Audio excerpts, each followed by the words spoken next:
Shalom adik-adik sekalian. Ya, Bapak ucapkan selamat pagi buat kita semua. Puji Tuhan, tak terasa hari ini adalah kebaktian terakhir kita di tahun ajaran ini.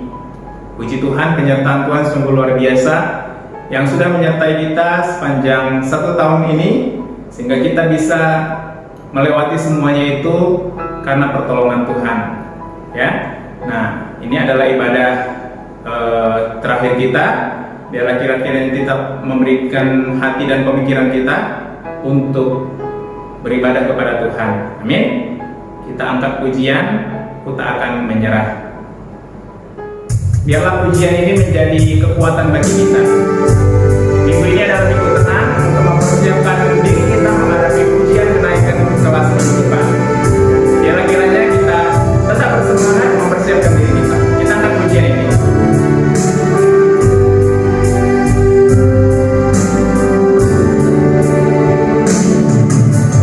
Dalam segala perkara Tuhan punya rencana yang lebih besar dari semua yang terpikirkan. Apapun yang kau perbuat, apapun yang kau perbuat, tak ada maksud jahat, sebab itu ku lakukan semua denganmu Tuhan. Tak akan menyerah pada apapun juga, sebelum ku coba semua yang ku bisa, tetapi ku berserah kepada kehendakmu. Hatiku percaya Tuhan punya rencana. Kita akan menjadi sekali lagi. Dalam segala perkara Tuhan punya rencana yang lebih besar dari semua yang terpikirkan. Apapun yang kau perbuat, tak ada maksud jahat, sebab itu ku lakukan semua denganmu Tuhan. Ku tak akan menyerah pada apapun juga, sebelum ku coba semua yang ku bisa, tetapi ku berserah kepada kehendakmu. Hatiku percaya Tuhan punya rencana. Ku tak akan menyerah. Tak akan menyerah pada apapun juga, sebelum ku coba semua yang ku bisa, tetapi ku berserah kepada kehendakmu. Hatiku percaya Tuhan punya rencana. Hatiku percaya, hatiku percaya Tuhan punya rencana.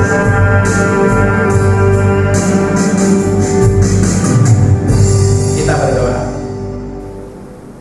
Benar Tuhan, di dalam setiap kehidupan kami, setiap rencana yang kami pikirkan, apapun yang menjadi cita-cita kami ke depan kelaknya ya Tuhan, kami percaya Engkau yang memberkati semuanya itu. Oleh karena itu Tuhan, kami tidak akan pernah menyerah sebelum kami mencobanya ya Tuhan. Biarlah kiranya pujian ini menjadi semangat bagi kami, terutama dalam mempersiapkan diri kami untuk menghadapi ujian kenaikan kelas atau UKK yang akan dilaksanakan minggu depan ya Tuhan. Biarlah kiranya Tuhan, seperti pujian yang kami nyanyikan, kami tidak akan menyerah dalam apapun Tuhan sebelum kami mencobanya ya Bapa. Biarlah kiranya juga ini Tuhan menjadi kekuatan bagi kami kelak Tuhan, untuk menghadapi setiap tantangan apapun Tuhan ke depannya. Kami percaya Tuhan, Tuhan yang menolong dan memampukan kami. Terima kasih Bapa. Biarlah kiranya kebaktian yang terakhir ini ya Tuhan di tahun ajaran ini, kiranya Tuhan tetap memberkati kami, kiranya Tuhan yang tetap memberikan sukacita bagi kami, sehingga kami Tuhan boleh merasakan hadirat Tuhan di dalam kebaktian ini di rumah kami masing-masing ya Tuhan. Dan biarlah kiranya juga Tuhan yang tolong kami ketika firman Tuhan akan ditaburkan oleh hamba-Mu kepada kami. Biarlah kiranya Tuhan yang memberikan hikmat kepada kami, supaya firman Tuhan yang kami dengar boleh dapat kami mengerti dan dapat kami lakukan di dalam kehidupan kami, sehingga kami Tuhan tidak sia-sia dalam mengikuti kebaktian walaupun secara online ya Tuhan. Bapa, sertailah kami untuk kiranya boleh mengikuti kebaktian di tahun ajaran baru di bulan Juli nanti, pastinya dengan di kelas yang berbeda ya Tuhan. Biarlah kiranya Tuhan yang menyertai kami, jauhkan kami dari segala mara dan bahaya, terutama penyebaran virus corona ini ya Tuhan, supaya itu tidak menjadi bagian dalam kehidupan kami ya Tuhan. Kiranya Tuhan juga menyertai dan melindungi setiap keluarga kami, bahkan setiap guru-guru kami yang mengajar di Metodis 11, supaya kami semuanya Tuhan dibebaskan dari virus corona ini ya Tuhan, sehingga kami tetap selalu sehat Tuhan di dalam menjalani segala aktivitas kami ya Tuhan. Terpujilah nama-Mu Bapa, kami mau serahkan ibadah ini hanya ke dalam tangan pengasihan-Mu saja. Ampunkan kami atas segala dosa kami, sucikan dan layakkanlah kami Tuhan, supaya kami boleh layak untuk datang beribadah kepada Tuhan saat ini. Terpujilah nama Tuhan, di dalam nama Yesus Kristus kami berdoa dan mengucapkan puji dan syukur. Haleluya. Amin. Penyertaan Tuhan selalu akan menyertai kehidupan kita. Oleh karena itu, kita tidak boleh ada rasa takut, tidak boleh ada rasa bimbang, karena Tuhan selalu menyertai dan melindungi kita. Amin. Kita angkat pujian El Shaddai, Allah Maha Kuasa.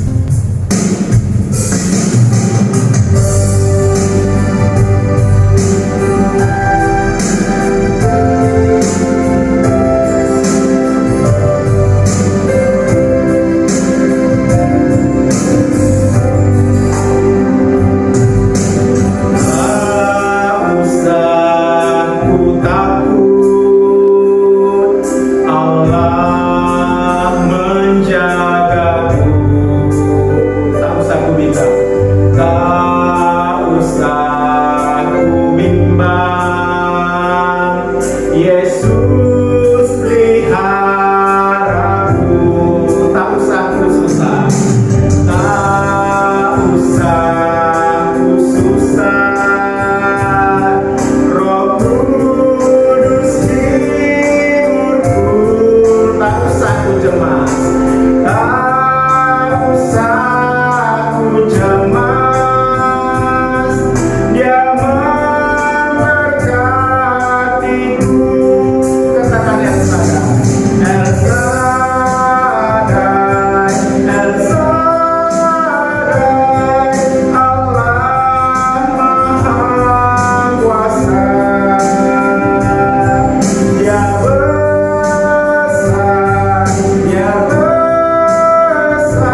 terima kasih hari ini kami boleh belajar dari kebenaran firman-Mu. Tuhan Yesus tolong berkati waktu pemberitaan firman Tuhan ini. Biarlah firman Tuhan yang kami dengar boleh memperbaharui kami, menguatkan kami, dan juga memberikan pembelajaran bagi kami, supaya hidup kami bisa lebih baik lagi hari lepas hari. Dalam nama Tuhan Yesus kami berdoa, kami bersyukur. Amin. Teman-teman, hari ini tema kita setia menjalin hubungan dengan Tuhan. Yuk sama-sama buka dalam Daniel pasal 3 ayat 16-18. Saya akan bacakan untuk kita semua. Daniel pasal 3 ayat 16-18 berbunyi demikian. Lalu Sadrak, Mesak, dan Abednego menjawab Raja Nebukadnezar, tidak ada gunanya kami memberi jawab kepada Tuanku dalam hal ini. Jika Allah kami yang kami puja sanggup melepaskan kami, maka Ia akan melepaskan kami dari perapian yang menyala-nyala itu dan dari dalam tangan-Mu, ya Raja. Tetapi seandainya tidak, hendaklah Tuanku mengetahui, ya Raja, bahwa kami tidak akan memuja dewa Tuanku dan tidak akan menyembah patung emas yang Tuanku dirikan itu. Ya teman-teman, hari ini kita akan belajar tentang satu tema, yaitu kesetiaan. Teman-teman coba perhatikan kalimat ini. Aku pengen punya teman yang setia. Semua mau punya teman yang setia? Pasti mau dong. Kenapa sih kalian pengen punya teman yang setia? Pernah ya punya pengalaman mendapatkan teman, tapi ternyata dia tidak setia sama kalian?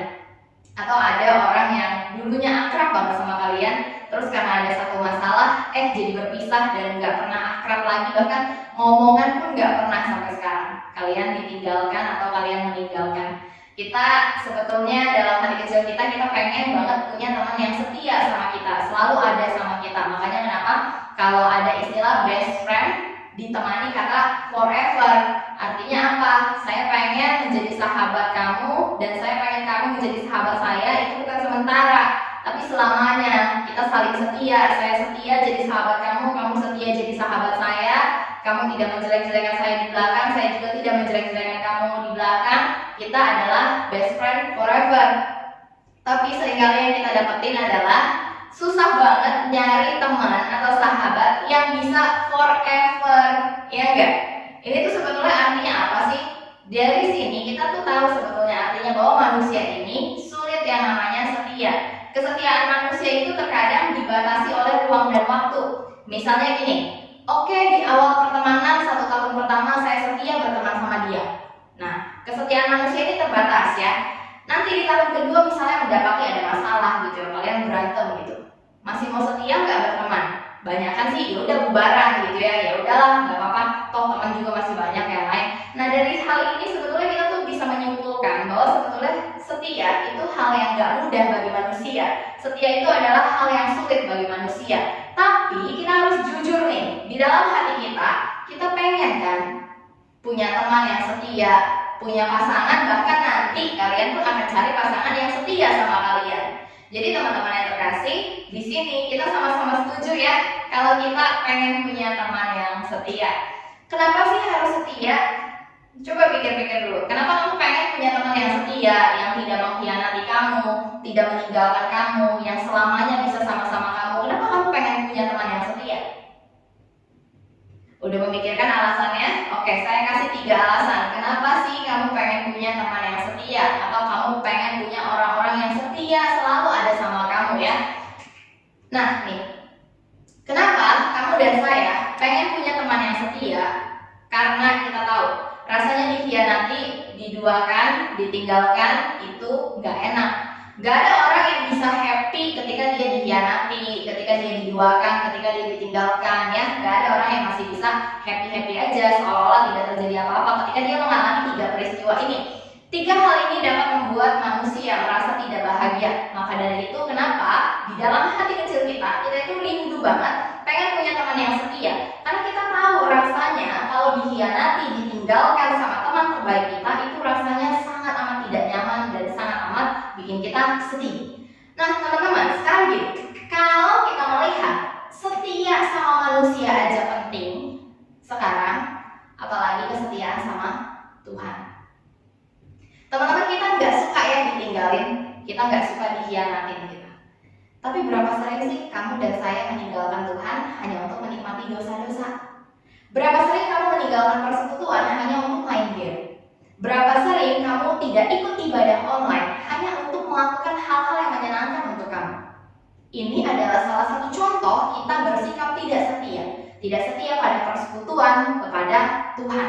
Nah teman-teman, hari ini kita akan belajar dari kisahnya Daniel ya, tentang kesetiaan dan komitmen. Teman-teman, setia itu artinya berpegang teguh pada janji atau pendirian. Artinya orang kalau udah setia, dia akan berpegang teguh. Misalnya, dia berpegang teguh pada apa? Keyakinan kepada Tuhan Yesus, bahwa Tuhan Yesus adalah satu-satunya Tuhan dan juru selamat di dalam kehidupannya. Ini keyakinan dia. Nah, dia harus setia pada keyakinan ini.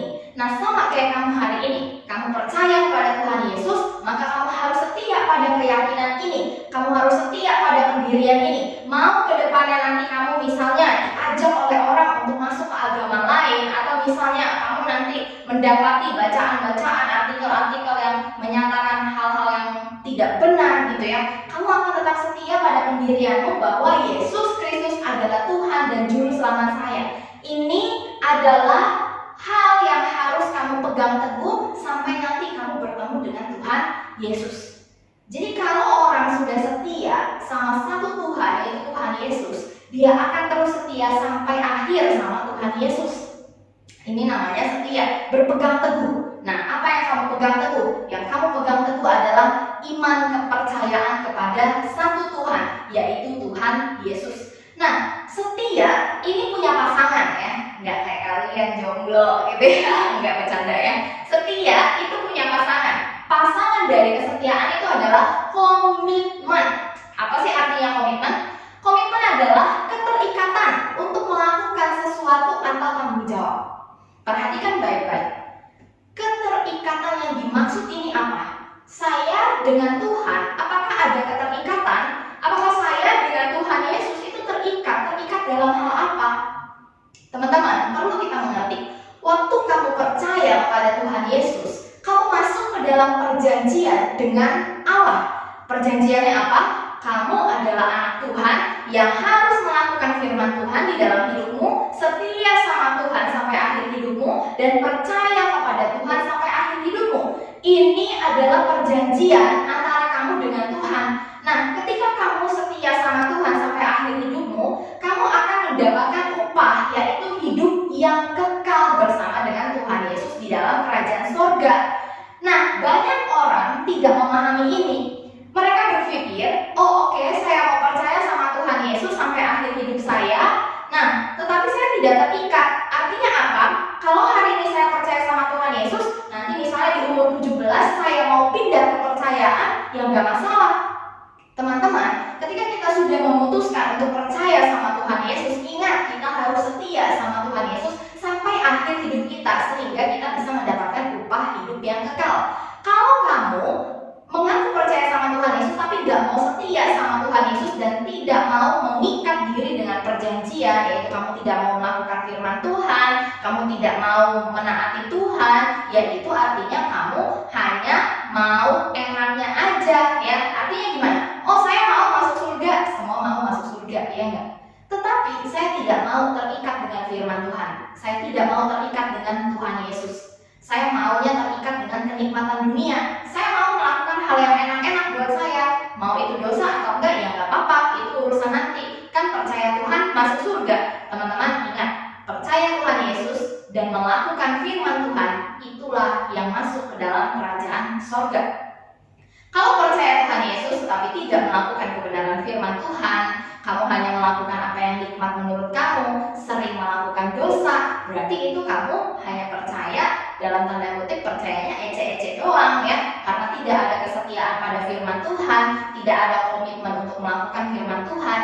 Ingat, waktu kamu percaya pada Tuhan Yesus, kamu memiliki keterikatan. Keterikatan untuk apa? Untuk melakukan firman Tuhan.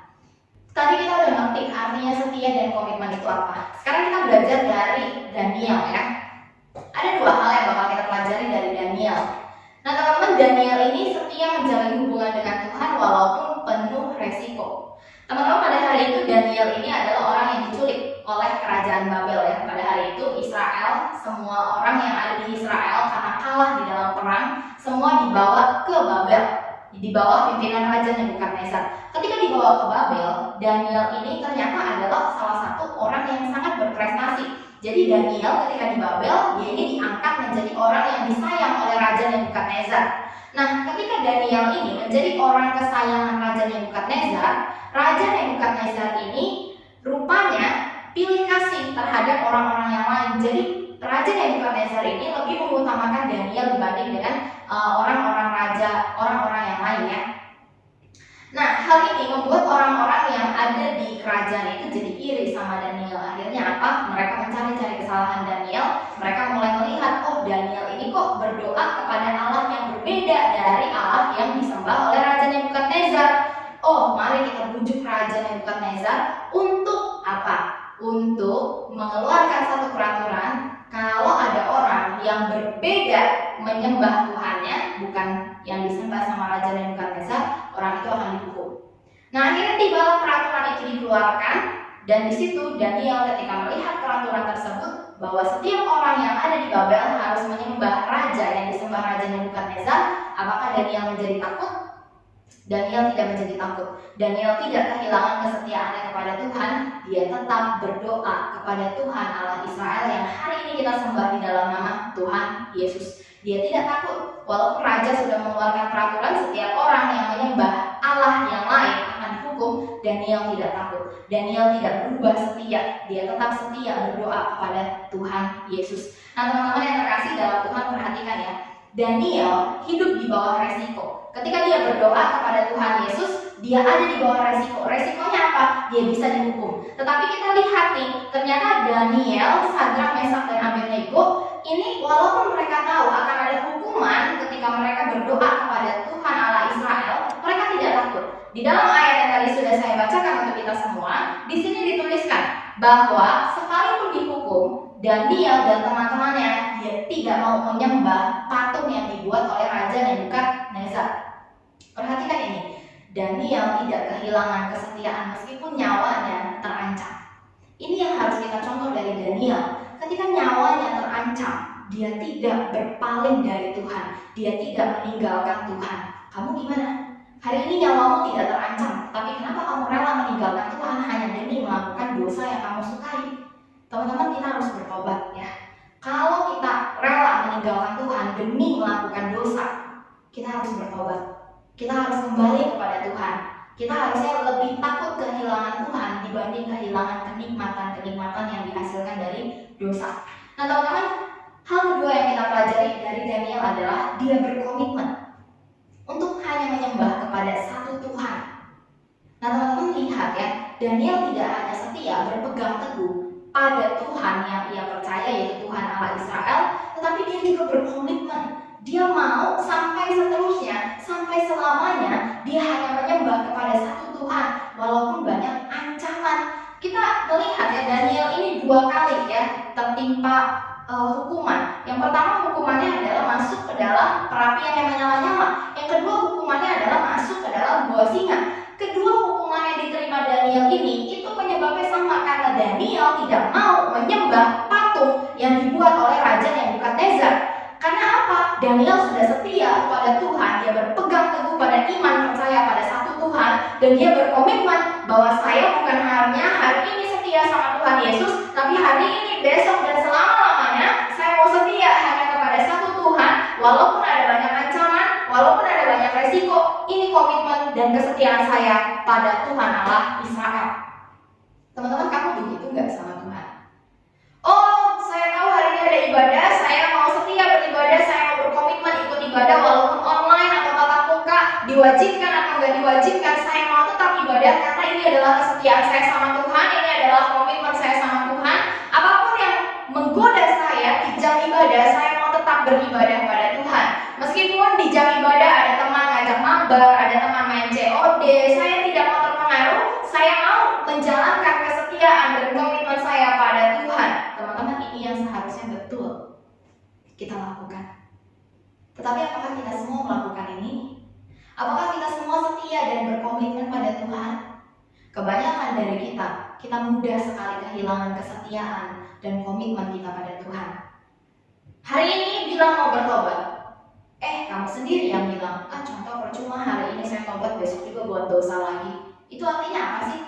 Artinya kamu hanya ngomong tapi tidak mau setia sama omonganmu dan tidak mau berkomitmen dengan omonganmu. Teman-teman, manusia yang berkualitas adalah manusia yang setia dan bisa berkomitmen. Kalau kamu sama Tuhan aja tidak bisa setia dan tidak bisa berkomitmen, apalagi sama orang lain. Teman-teman yang terkasih dalam Tuhan, setia dan komitmen di dalam Tuhan itu penting. Percaya dan berkomitmen akan percaya sama satu Tuhan sampai akhir hidupmu itu adalah hal yang sangat penting. Karena apa? Untuk mendapatkan upah hidup yang kekal, orang harus setia dan berkomitmen pada Tuhan Yesus dan kebenaran firman Tuhan. Jadi hari ini kita belajar dari kitab Daniel bahwa Daniel di tengah-tengah resiko yang mengintai dia tetap setia pada komitmennya untuk menyembah dan percaya hanya kepada satu Tuhan. Teman-teman, manfaat setia pada Tuhan yang pertama adalah kita akan memiliki kekuatan. Kekuatan untuk apa? Kekuatan untuk menjalani kehidupan. Kekuatan dari Tuhan itu bukan dalam bentuk harta dan tahta. Banyak orang merasa kuat ketika dia punya harta, tahta, kesehatan. Hari ini kamu sehat, kamu merasa kuat bisa melakukan segala sesuatu sendiri. Tetapi ini adalah sumber kekuatan yang fana. Suatu saat bisa hilang. Kesehatan suatu saat bisa hilang. Harta suatu saat bisa lenyap. Jabatan suatu saat bisa hilang. Semuanya bisa hilang. Tetapi kalau kita setia pada Tuhan, menjalin relasi yang erat dengan Tuhan, kita akan memiliki kekuatan yang tidak terbatas. Artinya apa? Selalu ada kekuatan yang baru dari Tuhan. Walaupun kondisi hidup kita hari ini tidak menyenangkan atau kondisi hidup kita hari ini banyak masalah, tetapi selalu ada kekuatan untuk menjalani hidup ini karena kita setia pada Tuhan di tengah-tengah kondisi hidup kita. Jadi ketika kita setia pada Tuhan, Tuhan akan memberikan kepada kita selalu kekuatan yang baru untuk menjalani setiap hari yang masih Tuhan percayakan bagi kamu dan saya. Lalu hal kedua, manfaat setia pada Tuhan adalah tidak takut pada 3K. 3K itu apa sih? Kesepian, kekosongan, kehampaan. Orang di luar Tuhan itu bisa merasakan kesepian, kekosongan, kehampaan. Tetapi orang yang dekat dengan Tuhan, orang yang setia pada Tuhan, orang yang percaya penuh kepada Tuhan, dia tidak akan takut pada perasaan kesepian, kekosongan, kehampaan, karena dia tahu ada Tuhan yang selalu bersama-sama dengan dia. Ada Tuhan yang selalu menemani dia, jadi dia tidak akan kesepian. Ada Tuhan yang akan selalu bersama-sama dengan dia, jadi dia tidak akan mengalami kekosongan. Dia tidak akan mencari dosa yang enak-enak untuk mengisi kekosongannya, karena di dalam hatinya sudah dipenuhi oleh Tuhan. Nah teman-teman, jadi orang kalau sudah setia pada Tuhan, setia merenungkan firman Tuhan, setia berdoa, setia beribadah, pikirannya itu akan fokus kepada Tuhan, maka dia tidak akan lagi memikirkan kesepiannya, kehampaannya, kekosongannya, karena semuanya itu sudah dipenuhi oleh Tuhan di dalam hatinya. Nah ini jadi manfaat dari setia pada Tuhan. Lalu yang ketiga adalah manfaat dari setia kepada Tuhan, kamu tahu tujuan hidupmu yang benar. Banyak orang memiliki tujuan hidup, tetapi belum tentu tujuan hidupnya itu benar. Ada orang yang tujuan hidupnya hanya untuk kesenangan. Dia setiap hari mencari cara bagaimana saya supaya bisa happy, bagaimana saya supaya bisa senang. Ini artinya diperbudak oleh kesenangan. Karena kalau tidak senang, sepertinya saya tidak bisa hidup lagi. Tetapi sebetulnya kesenangan, kebahagiaan itu bukanlah tujuan hidup dari setiap manusia. Karena tujuan hidup setiap manusia itu adalah berrelasi dengan Tuhan, menikmati Tuhan. Di dalam menikmati Tuhan, disinilah ada yang namanya kesenangan dan kebahagiaan. Nah teman-teman, memiliki tujuan hidup yang benar itu hanya bisa didapatkan ketika kita memiliki relasi yang akrab dengan Tuhan. Jadi teman-teman yang terkasih dalam Tuhan, ini yang kita pelajari hari ini. Milikilah kesetiaan dan beranilah untuk berkomitmen di dalam Tuhan Yesus. Kita berdoa. Tuhan Yesus, terima kasih atas segala anugerah dan berkat yang daripada Tuhan. Hari ini kami boleh mendengarkan kebenaran firman Tuhan. Biarlah kami boleh belajar setia dan berkomitmen kepada Engkau. Terima kasih Tuhan Yesus, pimpin setiap anak-anak-Mu dimanapun mereka berada. Dalam nama Tuhan Yesus kami berdoa, kami bersyukur. Amin.